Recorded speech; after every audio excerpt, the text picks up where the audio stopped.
Buenos días, mis queridos estudiantes. Muy buenos días, mis queridos estudiantes. Les habla el doctor Julio Martínez Echevarría. Hoy vamos a empezar a continuar, mejor dicho, con nuestros casos en hematología y oncología. Y ya habíamos empezado y creo que habíamos hecho tres casos, si no,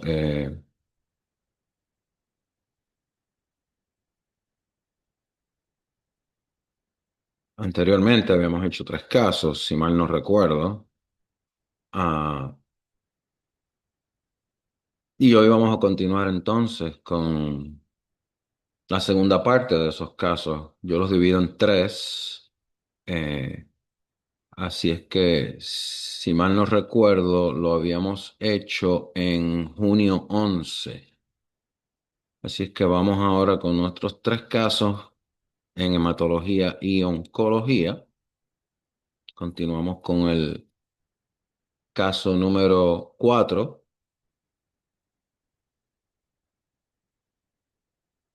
Tenemos un niño de 14 años eh,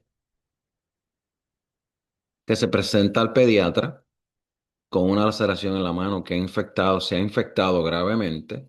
Al ser interrogado y abordado por el pediatra, el niño dice que se ha sentido fatigado durante algún tiempo. La exploración física, el examen físico, revela palidez de las membranas mucosas, además de sangrado en el interior de las mejillas. Petequias cubren su cuerpo y hay manchas de púrpura en los muslos, el tronco y los brazos. Los hallazgos de laboratorio revelantes son un recuento de leucocitos de 2000, hematocrito de 22% y un recuento de plaquetas de 48.000. La primera pregunta en el caso es ¿cuál es el diagnóstico más probable? La segunda pregunta sería ¿cuál es la causa más probable de la afección de este paciente? Seguida por ¿qué otra prueba puede ayudar a confirmar el diagnóstico? Si alguna. ¿Cuál es el tratamiento adecuado para esta afección? Eh, el diagnóstico más probable en este caso es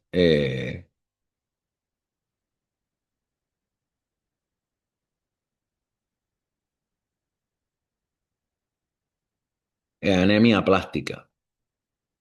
Esto es una anemia aplástica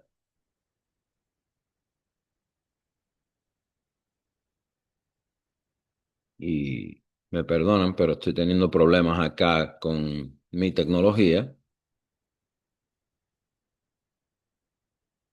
Y las anemias aplásticas resultan de una insuficiencia en la médula ósea o de la destrucción autoinmune de las células madres mieloides, y esto provoca una pancitopenia.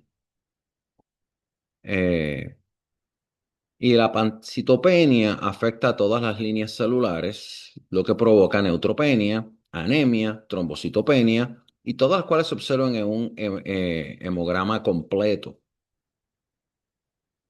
La causa más probable de esta afección, y en la mayoría de los casos de anemia plástica, son idiopáticas, autoinmunes.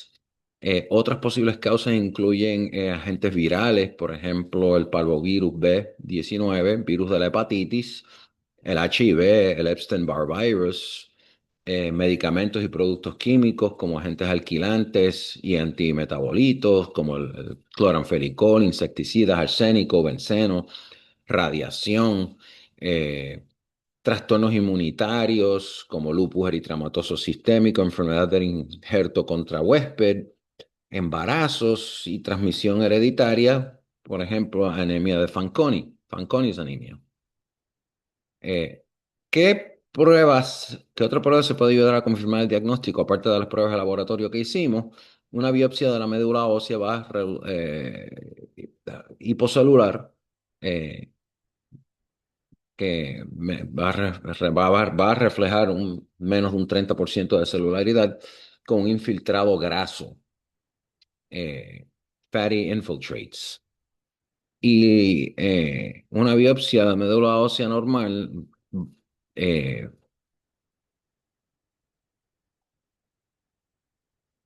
eh, no muestra tanto tejido graso. Una muestra de una biopsia de médula ósea con un caso como el que tenemos aquí presentes, mostraría una celularidad grasa bastante notable. Ahora, tengo que aclarar algo. El diagnóstico no es anemia plástica si hay un tumor, si hay fibrosis o hay mielodisplasias. Vale la pena, valga la aclaración. Eh, ¿Cuál es el tratamiento adecuado para esta afección? El tratamiento inicial consiste en retirar cualquier posible agente tóxico que cause la afección. También es importante la atención de apoyo, que incluye antibióticos para la infección, transfusión de sangre si se presentan síntomas y si las pruebas revelan una depresión grave de una o varias líneas celulares, es adecuada la terapia definitiva, que incluye el trasplante de células madres o la inmunosupresión.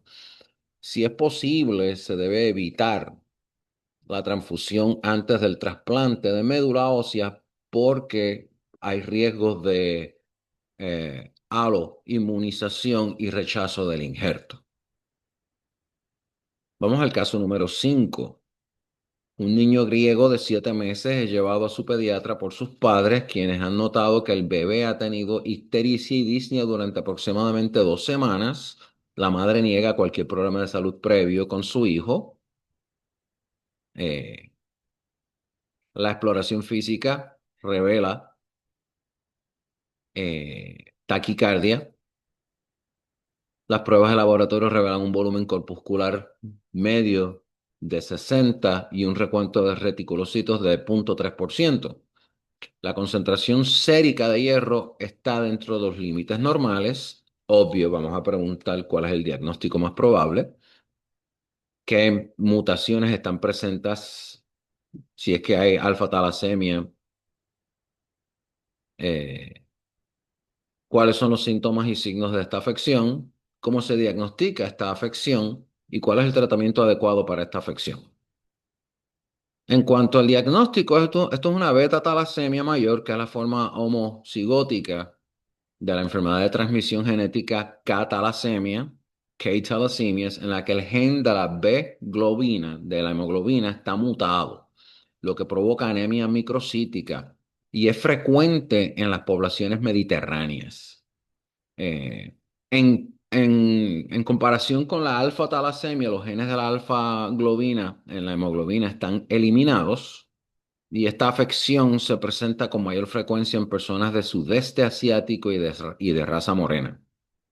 Eh, ¿Qué mutaciones están presentes en la alfa-talasemia y en esta afección? Los humanos tenemos dos genes de alfa-globina en el cromosoma 16, lo que resulta en 4 alelos alfa. La alfa-talasemia produce 4 tipos de talasemias y va a depender del número de deleciones del alelo alfa que se produzcan. El aumento de la gravedad resulta del aumento del número de deleciones. El aumento de la gravedad resulta del aumento del número de deletions, de las deleciones, y estas deleciones, estos deletions, resultan del entrecruzamiento meiótico desigual entre los genes alfa adyacentes. Así que las deleciones van a ocurrir porque hay un entrecruzamiento meiótico desigual entre los genes alfa adyacentes. Los humanos también tenemos un gen del beta globina en el cromosoma 11, lo que resulta en 2 alelos beta. En la beta talasemia se van a producir mutaciones del alelo beta y en lugar de lesiones. Alfa talasemia, deleciones, beta talasemia, mutaciones. Y estas mutaciones pueden ocurrir en el promotor, el exón, el intrón o los sitios de poliadenilación. Y vale la pena destacar que algunas de estas mutaciones pueden no producir beta globina, mientras que otras pueden producir una pequeña cantidad de beta globina. ¿Cuáles son los síntomas y signos de esta afección? ¿Cómo se presenta? Los síntomas de talasemia mayor surgen después de aproximadamente 6 meses de vida y se debe a la disminución de la producción de hemoglobina y sin un aumento en la producción de hemoglobina beta. Y los primeros signos que vamos a ver y síntomas van a ser palidez, retraso del crecimiento, hepatoesplenomegalía e ictericia. ¿Cómo se diagnostica esta afección? Bueno, para el diagnóstico se utilizan pruebas de laboratorio definitivas mediante electroforesis en gel, ya que pueden distinguir las formas mutadas y normales de la hemoglobina. También se puede observar un aumento de la concentración de hemoglobina fetal, HbF, en la electroforesis. Y en particular se observa un aumento de la HbA, hemoglobina A, en la talasemia menor. ¿Cuál es el tratamiento adecuado para esta afección? ¿Cómo lo vamos a tratar? La talasemia beta mayor causa anemia grave y se puede utilizar la inducción del HbF. eh, Hemoglobina F también puede requerirse tratamiento con transfusiones de sangre repetidas. Posteriormente es importante que la quelación de hierro para la sobrecarga eh, y puede ser necesaria una esplenectomía para tratar el hiperesplenismo resultante. Y el trasplante de células madre también se puede utilizar en casos seleccionados. La talasemia beta menor suele ser asintomática y su tratamiento solo requiere evitar los factores de estrés oxidativos de los glóbulos rojos.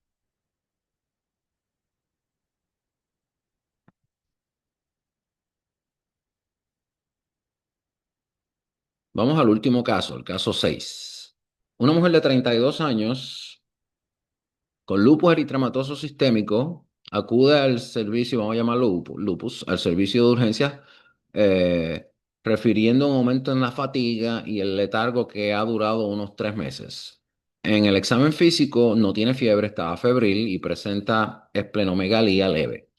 Los estudios de laboratorio son significativos para una concentración de hemoglobina de 10,1 y un hematocrito del 30,6%.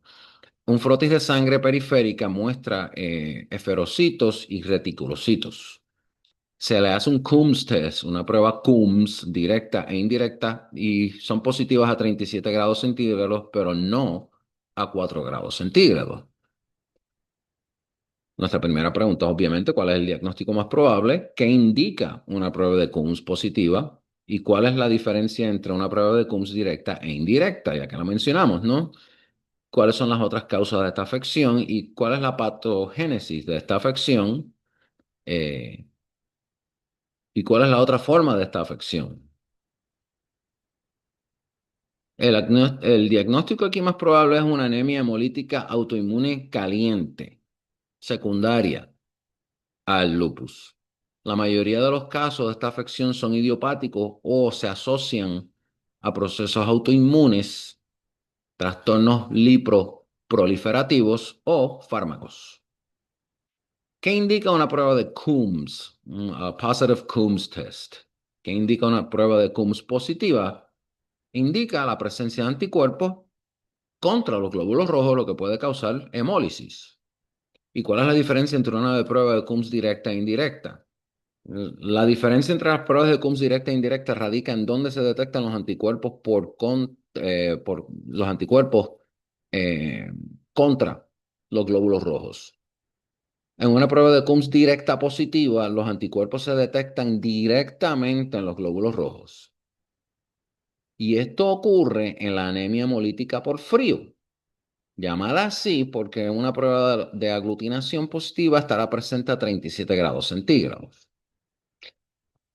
En una prueba de Coombs indirecta positiva, vamos ahora a la indirecta, los anticuerpos se detectan en el suero. Coombs directa positiva, no hay anticuerpos en el suero. Coombs indirecta positiva, los anticuerpos van a encontrarse en el suero y ocurre a solamente 4 centígrados, 4 grados centígrados, por lo que se conoce como anemia hemolítica por frío. ¿Cuáles son otras causas de esta afección? Las dos causas más comunes son la primaria, idiopática, y la segunda sería debido a afecciones subyacentes como los trastornos autoinmunes, como el lupus en este caso. Los medicamentos como el metildopa, los linfomas, las leucemias también son eventos desencadenantes comunes. ¿Cuál es la patogénesis de la afección? Este es típicamente un proceso mediado por la IgG, inmunoglobulina G, que recubre los glóbulos rojos y actúa como una opsonina, de modo que los glóbulos rojos son fagocitados por monocitos y macrófagos esplénicos, macrófagos esplénicos. Eh, Cuando los medicamentos son la causa subyacente, se ha sugerido el modelo del apteno. Y los anticuerpos reconocen los fármacos unidos a los glóbulos rojos y los dirigen a su destrucción. Es como llevarlos al paredón para ser ejecutados. Cuando los medicamentos son la causa subyacente, entonces se sugiere un modelo de aptenio y los anticuerpos reconocen los fármacos unidos a los glóbulos rojos y los dirigen a su destrucción, produciendo entonces la anemia hemolítica. ¿Cuál es la otra forma de esta afección? La anemia hemolítica por crioaglutininas es la otra forma y se produce cuando los anticuerpos de inmunoglobulina M, IgM, se unen, fijan el complemento y aglutinan los glóbulos rojos a bajas temperaturas. Estos anticuerpos suelen aparecer de forma aguda después de ciertas infecciones como la mononucleosis y el micoplasma. Y esta enfermedad suele ser autolimitada, pero existen formas resistentes al tratamiento. Eh, las manifestaciones clínicas incluyen palidez, cianosis de las extremidades distales expuestas a bajas temperaturas, y esto va a ser secundario a la observación vascular por el depósito de complemento. Y con esto, mis queridos estudiantes, terminamos nuestra sesión B, nuestra segunda sesión de eh, casos en eh, hematología y oncología. El primer caso de estos, los primeros casos de estos se presentaron en, eh, en junio. Déjame buscar la fecha aquí. Fue en junio 11. Cubrimos los primeros tres casos. Duró unos 23 minutos, más este, ya tienen seis casos. Bueno, con esto me despido de ustedes. En nuestra próxima intervención, en nuestro próximo programa, vamos a discutir preguntas en hematología y oncología. Preguntas de escoge múltiple, multiple choice, 5. Eh, no sé si lo haga en vivo o no, no sé si yo siga con el formato de transmitir en vivo, porque usualmente no viene nadie. Yo puedo el viernes venir y grabar esto y postearlo y va a ser lo mismo. Así es que el viernes, sea en vivo o sea grabado, el viernes vamos a discutir las preguntas en hematología y oncología. Con esto nos despedimos. Hasta el viernes. Si les gustó el video, denle like. Estudien USMLE, First Aid for the USMLE Step 1. No, a mí no me dan un peso por eso, pero es un buen bosquejo, un bosquejo gigantesco. 4 años de escuela, los primeros 2 años de escuela de medicina concentrados en un libro. Es fantástico y ha evolucionado muchísimo desde su primera versión. Eh, Denle like, suscríbanse y nos vemos pronto. Goodbye.